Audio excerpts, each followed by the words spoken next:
दोस्तों, पिछले पोस्ट में मैंने आप लोगों से कहा था कॉकरोचों से कि आप साबित करें, कन्विंस करें कि ये जो कॉकरोच जनता पार्टी है वो भारतीय युवाओं की एक अभिव्यक्ति है, ना कि विदेशी ताकतों की साजिश।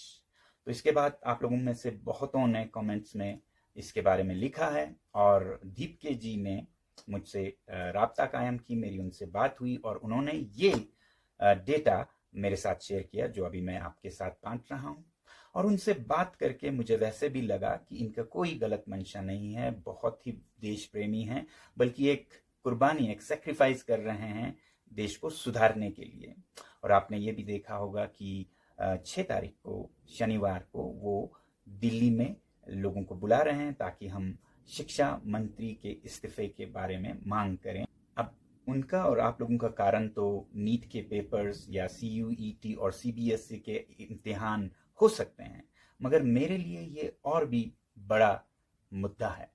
देखिए, पिछले 4 दशकों से मैं शिक्षा के ही क्षेत्र में अपनी जद्दोजहद करता रहा हूं। जैसे ही मैंने इंजीनियरिंग खत्म की, मैं शिक्षा को सुधारने में ही लगा, वो भी सरकारी स्कूलों में, दूर के गांव में। School books teach them, for example, how to make tea, and they can easily produce that back in their answer books. You see, first boil the water, then put the tea leaves and put the milk and things.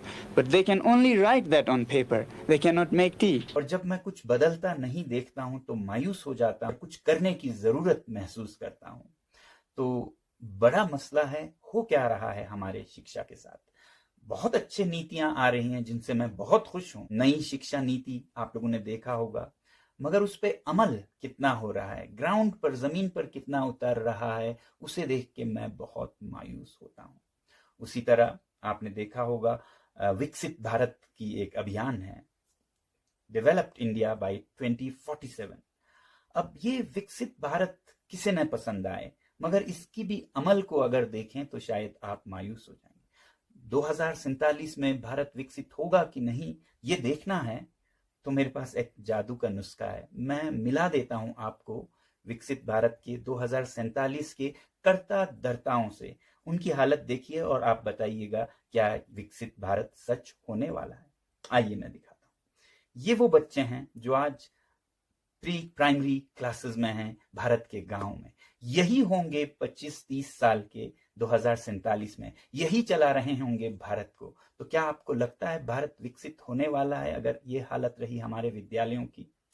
इसलिए मैं कहता हूं कि मंशा बहुत अच्छी है। मंशा के लिए मैं सरकार को 10 में से 10 दूंगा, मगर फिर अमल या हरकत उस पर कितनी होती हो, वो फैसला करेगा कि बरकत कितना होता हो। क्योंकि हरकत में ही बरकत है, सिर्फ तमन्नाओं से नहीं बनता है एक देश।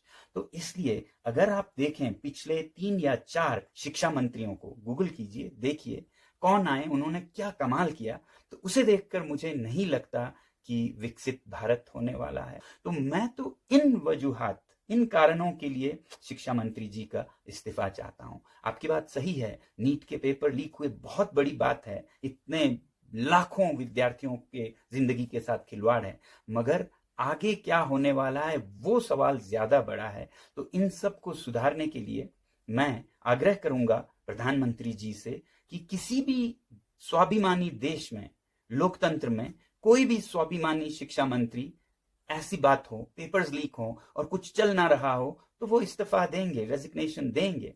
तो मुझे उम्मीद है कि ये अगले कुछ दिनों में होगा, या फिर बदल या फिर इस्तीफा। और अगर ऐसा नहीं होता है 5 जून तक भी, तो मजबूर होकर 6 जून को मैं भी आप लोगों से जुड़ूंगा ये आग्रह करने के लिए दिल्ली में। तो मैं तो आ रहा हूं दिल्ली आप लोगों से जुड़ने के लिए, दीप के जी से जुड़ने के लिए।